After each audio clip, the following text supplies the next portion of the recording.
Namaste. Hi all. Welcome back to Little Pandit channel. So நம்ம தா அந்த மாத்ராஸ் பார்த்துட்டு இருக்கோம் இல்லையா? அதில் தாங்கிற மாத்ரா பார்த்துட்டு இருக்கோம். தாயித்த தாயித்த தா, தாயித்த தாயித்த தாயித்த நா, இந்த தா தான் பார்த்துட்டு இருக்கோம். அதில் ஃபோர்த்து தா. முதல்ல உள்ள 3 தான் நம்ம பார்த்தாச்சு. இப்போ ஃபோர்த்து தான் பார்க்க போகிறோம். ஸோ இந்த தால தா தா டி. ஓகேவா? இது இங்கே ஜாயினிங் இருக்கு. தி தி து து த்ரு தே தை தோ தௌ தம் தஹ். இதுதான் இந்த தா. ஸோ இதில் நம்ம மெயினாக கான்சென்ட்ரேட் பண்ண ஒரு விஷயம், இல்லைன்னா மெயினாக பார்க்க வேண்டிய ஒரு விஷயங்கிறது நான் ஒவ்வொரு வீடியோலையும் சொல்லியிருக்கேன். ஒரு சில எழுத்துக்கு மேலே கோடு வேணும், ஒரு சிலதுக்கு கோடு வேண்டான்னு. ஸோ இந்த தா வச்சு பார்க்கும்போது நம்மளுக்கு இங்கே இந்த லைன் டச் ஆகக்கூடாது. நான் அதுக்கு தான் டச் பண்ணி போட்டுட்டு டச் ஆகக்கூடாதுங்கிறதுக்காக தான் நான் அழிச்சு காட்டுறேன். ஸோ இது எப்படின்னா, எப்படி எழுதணும்னா, நம்ம இந்த தா இப்படி எழுதுறோம் இல்லையா, தா.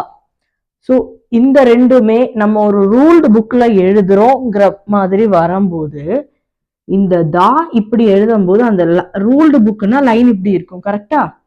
ஸோ இது இந்த லைனுக்கு 1 இன்ச்சு மேலே இருக்கணும். அதாவது இந்த ரூல்டு புக்கில் உள்ள மேலுள்ள லைன்ல இது டச் ஆகக்கூடாது.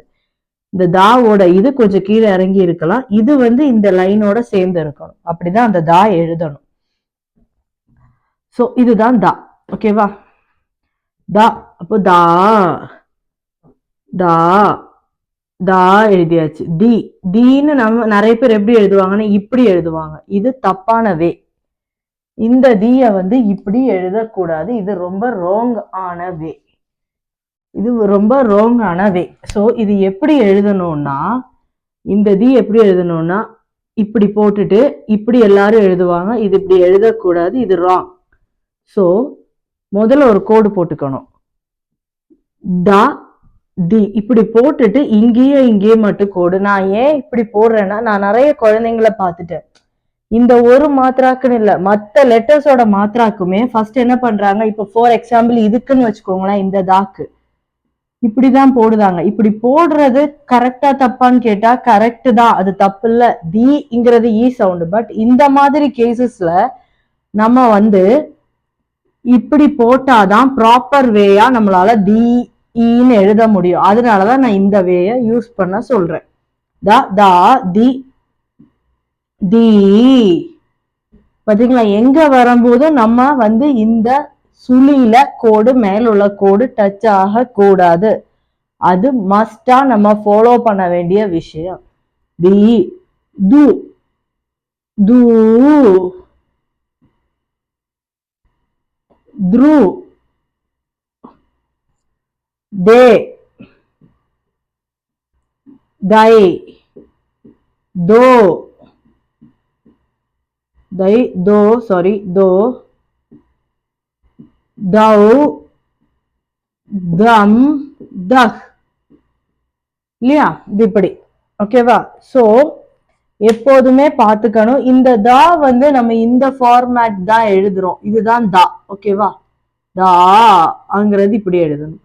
ஸோ நான் கொஞ்சம் தா எழுதும் போது கொஞ்சம் கேப் முன்ன பின்ன இருக்கும். ஏன்னா நான் ரெகுலரா எழுதுறதுனால எனக்கு அந்த தா ஃப்ளோ கரெக்டா வரும். நீங்க இதை கரெக்டா ஃபாலோ பண்ணணும். நான் சொன்னேன் இல்லையா, ஈங்கிறது எப்படி எழுதணும்னு. ஒரு நாள் இப்படி போட்டுட்டு இப்படி போடாதீங்க. இது ராங்கான வே. ராங்கான வேங்கிறத விட அது எழுதும் போது சில சென்டென்ஸுக்கு அது ரொம்ப கேப் விழுந்த மாதிரி இருக்கும். நம்ம சென்டென்சஸ் லெட்டர்ஸ் படிக்கும் போது அந்த டிஃபரன்ஸ் தெரியும். ஸோ எப்போதுமே